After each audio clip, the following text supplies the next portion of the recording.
How's it going, guys? Cameron here with Canadian Gamer coming at you with another video. Now, we've got an interesting topic. Going to get into it in just a moment. Now, I want to share with you guys the addiction continues. Oh, that feels so good. Oh, the heroin. $5 today. Need for Speed Carbon. I've heard so many good things about this game over the years. I've passed it by several times over.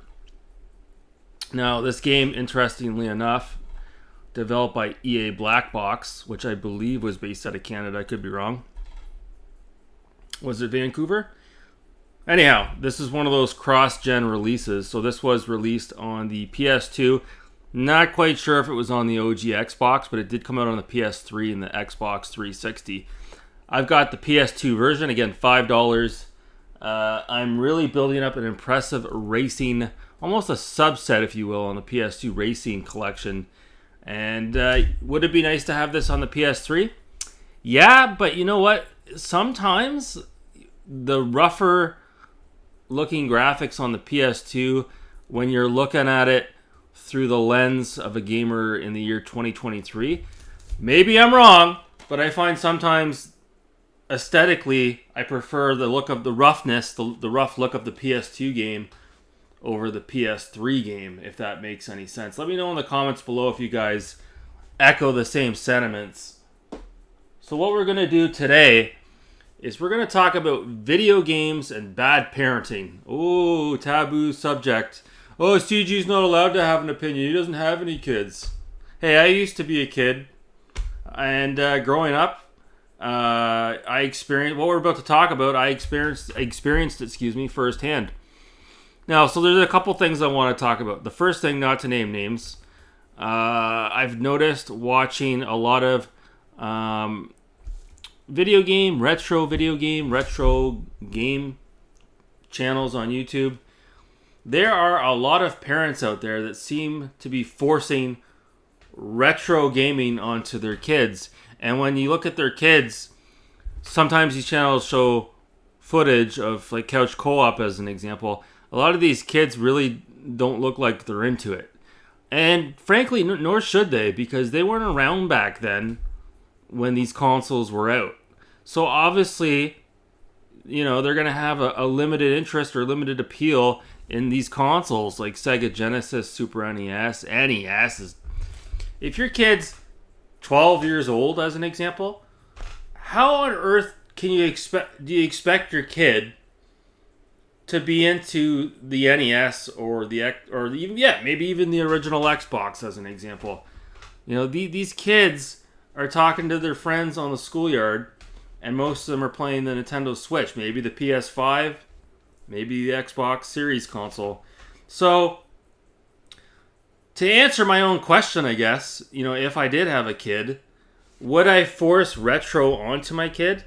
I don't think I would. I don't think I would at all. If my kid wanted to show some interest in it, you know, involuntarily, then have at it. But I'm not going to try to shove a controller down the kid's throat and say, play retro. No way. That's just not how it works. These kids are growing up in a different era, okay? It's much the same with me. I can't connect with a kid who's interested in Fortnite. There's a disconnect, obviously, right? However, if I was 12 years old or 13 or 14 years old in the year 2023, maybe I would be looking at things differently. Maybe I would be playing Fortnite. Maybe I would be dressing differently, right? If I was, again, 8 years old, 9 years old, 10 years old in the year 2023, would I walk into Dad's game room, and be like, "Oh man, look at that PS2, look at those games"? I don't know, because when I was growing up, not really gaming related, but like, I remember my parents had a decent sized record collection, and it would sit there in the living room, and I wouldn't really look at it. Back then, vinyl wasn't really the whole hipster culture movement that it is today. All these people jumping onto it. But I remember there was a handful of times where I would actually sit down and pull out some of the records and take a look at the artwork. Oh, Led Zeppelin. What's this band? Oh, Alice Cooper. Never heard of this guy. And then obviously nowadays, what kind of music do I listen to? I gravitate towards that old music, right? But I'm a rarity, right? Most kids that were my age back then in the 90s, they didn't really latch on to those old bands.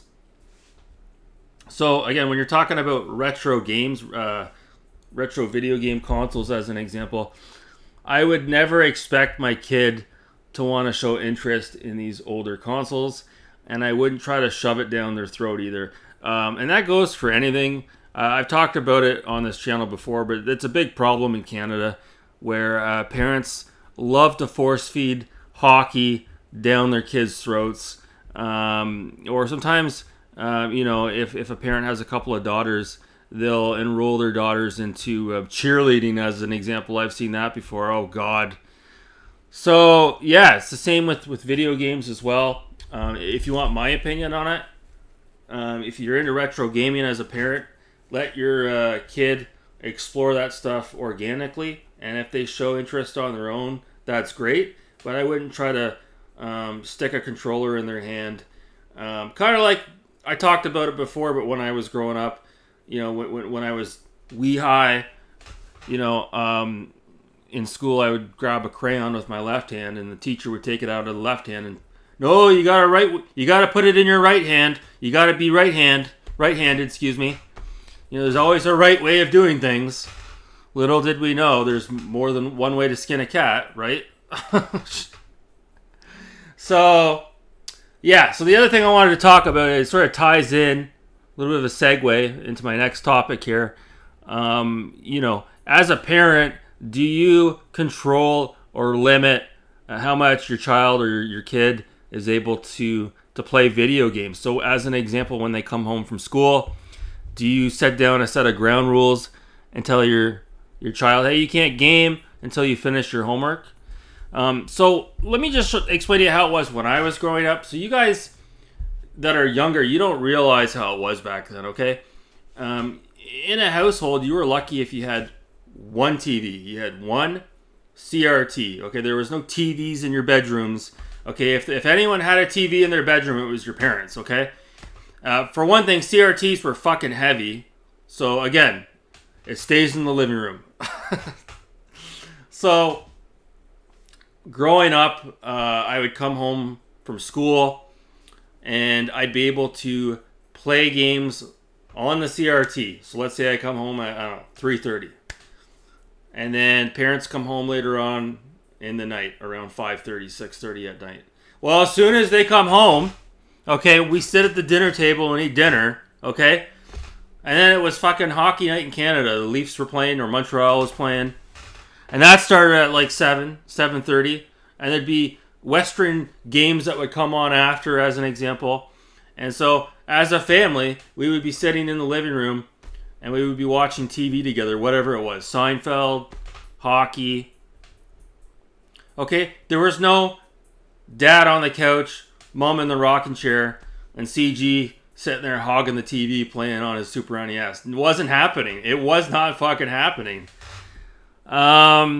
As far as homework is concerned, I don't know how it is nowadays with kids, but growing up, it's not like I really had a lot of homework, to be honest with you. If I did, usually it had to do with maybe English class or math, which I fucking hated. So that was really the big thing. But as far as the other, I guess, classes were concerned, especially when you got into high school, like you're not going to have homework when it comes to gym class or home economics or art class, as an example. Sometimes art you would, but it wasn't anything that would get in the way of wanting to have fun after school. Now, don't forget, when I grew up, not high school, but when I was in public school, I played hockey and I was on a traveling team, and a lot of times that got in the way as well. So really, when you're talking about gaming, a lot of times it would be, like I said, after school before mom and dad came home, or it would be on the weekends if mom and dad were outside or they were gone. But my parents weren't the type that were telling me, no, you can't play video games, you can't do this, you can't do that. Now, sometimes if I was playing a game for hours on end, my mom would be like, hey, shut that fucking thing off right now. Well, she wouldn't swear, but she'd be, shut that thing off right now. Yeah, for sure. But I never really had any sort of restriction. It just really depended on who was using the TV and what the time of night is, time of the day, as an example. But you see it all the time with parents that try to implement these rigid structures or rules that are set in place where little Johnny can't play his Nintendo Switch until he eats his carrots at the dinner table, or he can't play his Switch until he finishes his homework, or he can play his Switch but he can only play it for an hour long, or there's special intervals, and there's only certain games he's allowed to play, and oh, that's too violent, you can't play.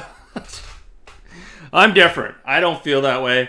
If I had a kid, I wouldn't put restrictions on what they want to play as far as video games are concerned. Let them discover it naturally, okay? Let it be an organic process, okay? Quit trying to mind fuck and mind manipulate your kid into telling them what they can see and what they can watch. I think that's a horrible way of parenting, to be honest with you. Horrible way. The more you tell your kid what they can and cannot do, okay, the more they're going to become rebellious, okay? And you tell them they can't do a certain thing, then they're going to fucking want to do it. I'm not saying there shouldn't be any rules at all, but, you know, I guess there's always, every situation is unique. Obviously, if you've got a kid who locks himself in his bedroom and he doesn't leave his bedroom and he's just sitting there playing Fortnite, obviously you've got a serious issue. But it wasn't like that back in the early 90s, right? We didn't really have internet until 95, and even then it was dial-up. So even though we had our game consoles, we were outside quite a bit. Because again, it was totally different back then. We had our Super NES. Okay, we had our NES. We had how many games we had, 15, 20 games. And we would play those games all the time to the point where we got bored of our games, right? It's not like it is now. We're completely spoiled. And I have all these games to choose from, and I can't even pick one to play. It was totally different back in the 90s, okay? So, yeah, I just wanted to give my 2 cents on it. But again, I understand times are different now. Times are quite a bit different now. So, again, I could be off base. This is just one man's opinion. But, like I said, simpler times back then, better times back then. I'd hate to be a kid growing up in today's society. Absolutely. So that's it. That's it for my rant. What are your opinions on this? Should you restrict, when your kid can and cannot play video games? And would you force feed retro gaming down your kid's throat when your kid is clearly not into it and they're more interested in modern gaming? Let me know in the comments below. So yeah, I did feed the addiction today again. I bought another game, but you know what? I had another game in my hand, and I against my own will, I don't know if that's how you say it, I ended up putting it back. So for $16, I found Crash Bandicoot It's About Time for the Xbox One, Xbox Series console. So that's the new one. That's Crash Bandicoot 4. And the reason why I put it down, I really wanted to have it for the collection as a companion piece because I have the Crash Trilogy. But the thing is I bought the Crash Trilogy and I can't even beat that. And not only can I not beat that, I haven't really put enough time into it. So I can't really justify buying Crash It's About Time when I have to just play what I have. You know what I mean? So $16 was a really good deal. I've never really seen that game any less than like 30 or 40 bucks even today.